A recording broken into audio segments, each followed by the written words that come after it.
Hello everyone, Living Ideals with me, Ola Omoshebi. Dr. Mike Murdoch said, what you detest is an indication of what you were created to correct. Now that's huge. I tweaked it a bit though. It resonates very much with the series I'm starting from today, which I introduced last week. The business ideas generation models, big models. I'll be looking at one of the models right away. But before I do so, this is important. Recall that my previous editions, I did them in 2 minutes or less, which made it easy for me to upload them on my social media platforms for others to watch. But this series is going to be longer, 5 to 10 minutes or longer in some cases for each edition.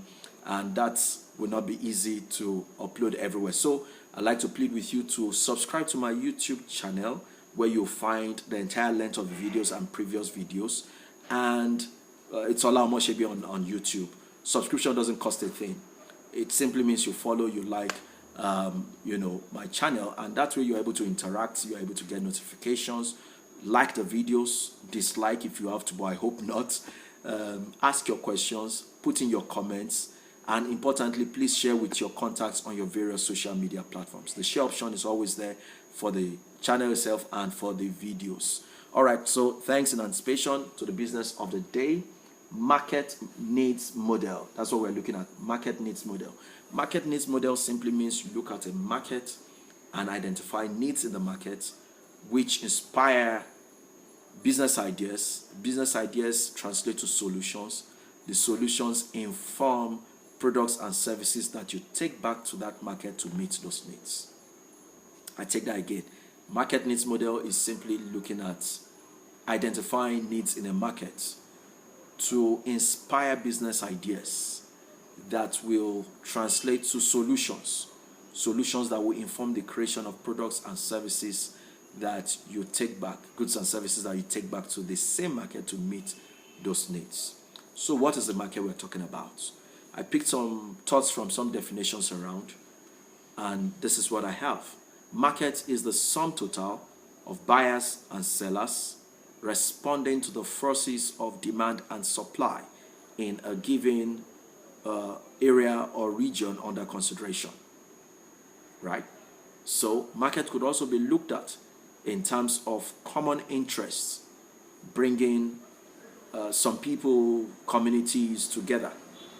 So you could have interests like social interests, political leanings, cultural, religious identifications, sectoral interest, economic value interest, and so on and so forth. Market could also be looked at in terms of coverage and size. So you have regional markets, you have global markets, you have continental markets, you have local markets. Of course, the market sample you want to go and take will be informed by the scale at which you want to operate in business and the sophistication of resources at your disposal or that you're able to access. Let me take that again, that's important.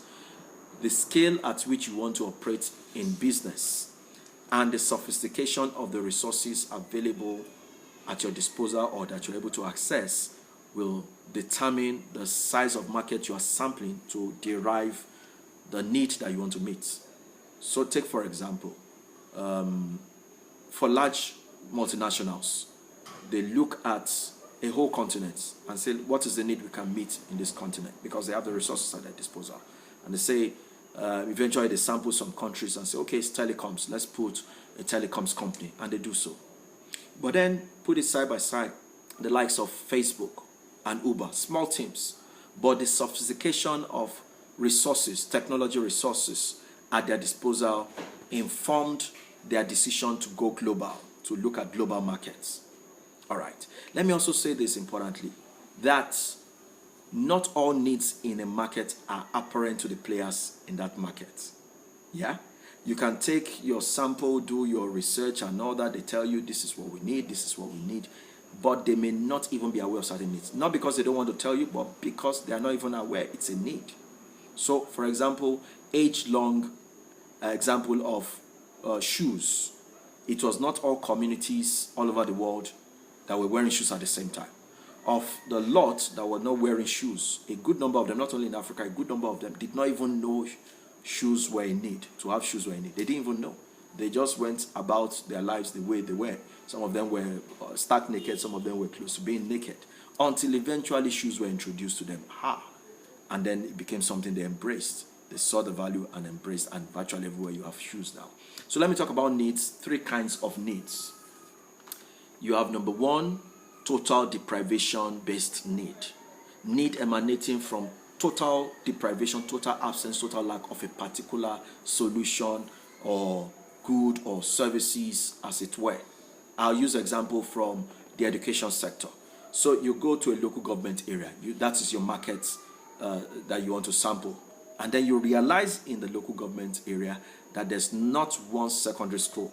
Yet they have primary schools, they have other kinds of schools churning out pupils. So the pupils end up going back home to their parents, or becoming dropouts, street urchins and all that. So, or of course, they go to neighboring local government areas to attend the secondary schools there, but maybe a small portion. And then you say, look, this is a huge population. Let me bring a secondary school here. And you do so. So you are attending to a total deprivation need. The second one is partial deprivation need. And by partial deprivation, we're saying that the need is somewhat met. To some degree, the need is being addressed. But there's still lack. There's still need for improvement. There's still inadequacy.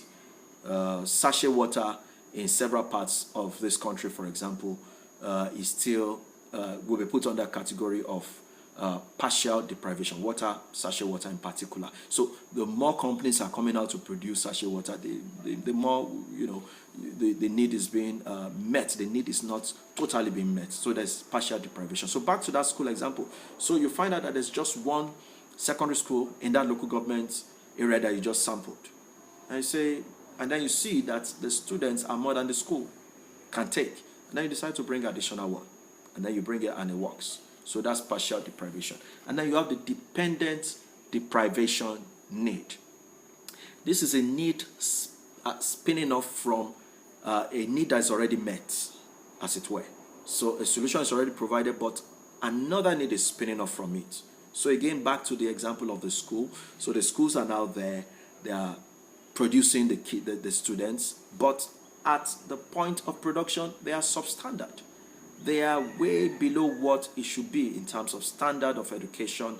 They write the exams, JAMB, NECO, WAEC, and all of that, and they are nowhere to be found. And you say, hey, this is a big problem. So many of them become dropouts. Some of them attempt again and again, and yet they fail. You say, hey, this is a big problem. So you decide, you say, okay, let's approach it from the school perspective. The teachers are not doing fine. Because you can't give what you don't have, so let's deal with it from the teacher level. Or you say, no, it's the materials. The materials are grossly inadequate to train these kids. Or you say, no, it is not even the materials. It is the fact that we need to step back a bit outside the school itself and create coaching centers to bring professionals that will train these kids to become at par with their colleagues everywhere else, to upscale their knowledge, and so on and so forth. Now, I think I need to stop at this point. There's a lot more that could be said. I'll be looking at another model next week. So please ride on and be part of it. Living ideals, like I always say, a better you awaits your permission for expression.